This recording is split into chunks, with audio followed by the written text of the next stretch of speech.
Hey there YouTube! In the last episode, we covered off some of the ideas you'll need to know to upgrade your machine, working out what you have and what it is you really want. In this episode, we're going to cover out RAM upgrades and see how we go about them.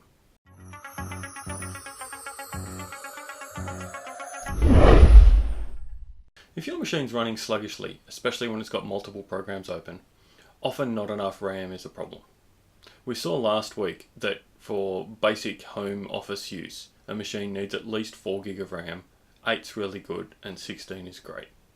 How does your machine land in that? Let me know in the comments below. If your machine's suffering from low RAM, then it's time to work out how to upgrade it.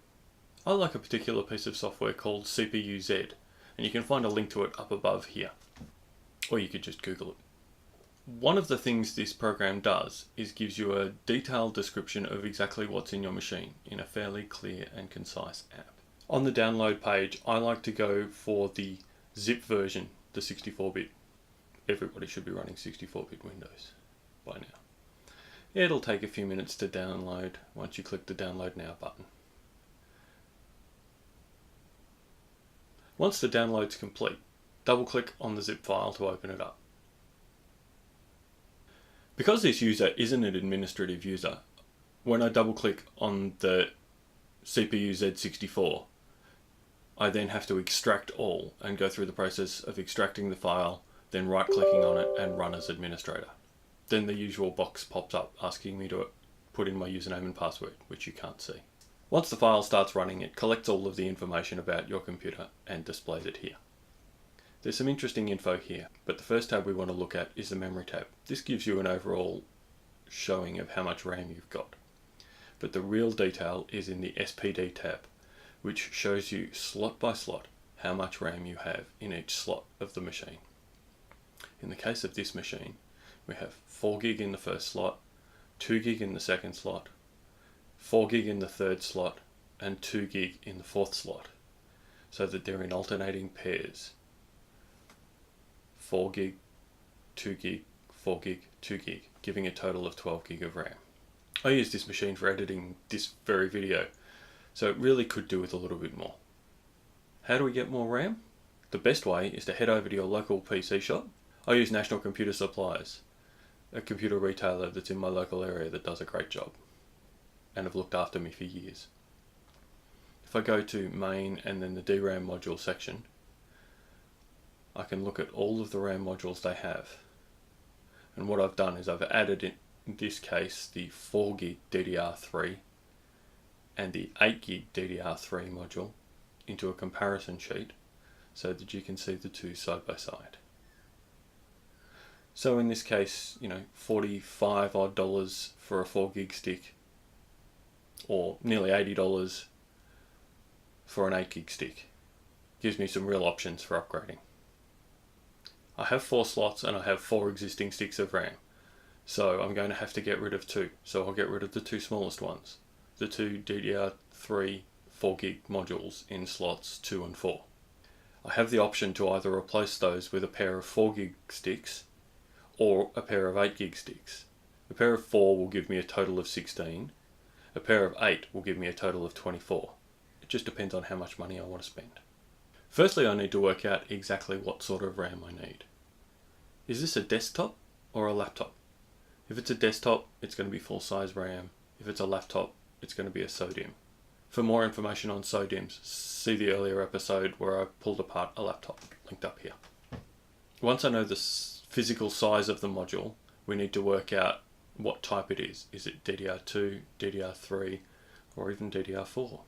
The answer lies in the field called max bandwidth, which starts with PC2, PC3, or PC4, which are DDR2, DDR3, and DDR4. What are the differences?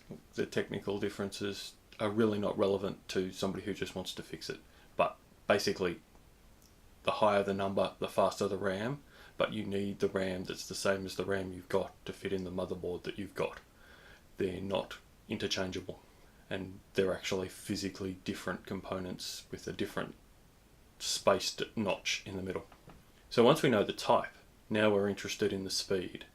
I'm not going to get all technical on speeds here either, basically you want RAM that is as fast as your fastest RAM that you currently have, or faster. You don't want to be going backwards. And to find this, we're looking at the number after the PC3. In this case, 12,800 or 800 megahertz. Why it's called that, I won't get into, but basically that's what you need to look for at whatever retailer it is you're buying your RAM.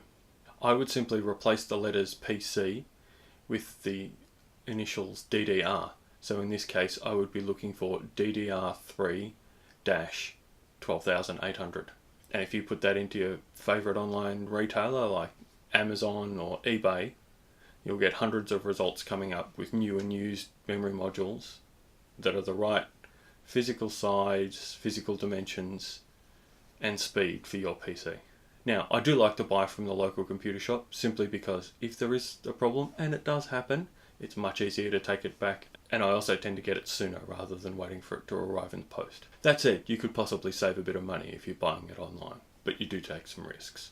If you're ordering laptop RAM, you just want to add the letters SODIMM, SODIMM, onto the end. Small outline, dual inline memory module. And then that will bring up laptop RAM. It's worth noting that CPU-Z isn't 100% accurate all the time. I have a laptop here that CPU-Z has 4 memory slots, none of which have anything in them, and gives the machine a total of 4 gig of RAM. In fact, that 4 gig is soldered onto the board and there are no RAM slots in this machine, which is a real pain in the backside. So it's worth physically double checking how many slots you have and how many sticks you have before you actually place an order. Once your RAM arrives, now it's time to install it. Or you could have the shop install it for you. They'll more than likely do it for nothing. But it's a case of, do you want to learn or do you want to take it to them?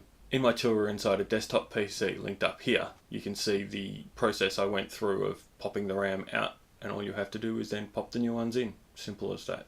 On the laptop, it's usually just under a single cover. Pop whatever old ones you need out, if any, and add the new ones in. Sit back, turn your machine on, and see how it goes. If you get a bunch of beeps at startup, then either something isn't inserted properly, or the RAM you've got is the wrong type. Go back in, take all the RAM out again, and click it all back in and make sure it's securely clicked into place, and try again. If not, it's time to send it back. And that's where the PC shop, being local, is really handy. This is all a bit of a learning curve, but honestly, I know you can do it. There's nothing special about me. I've just done it hundreds and hundreds of times, which is why I can look like a professional. Good luck, go for it, and enjoy.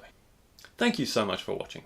There's a button down here you can use to subscribe, or there's some videos up here and down here that you might be interested in watching. Please leave a comment below telling me how you've gone and if you've upgraded your RAM because of this article, because that would really be exciting for me. Thank you so much for watching and have a great day.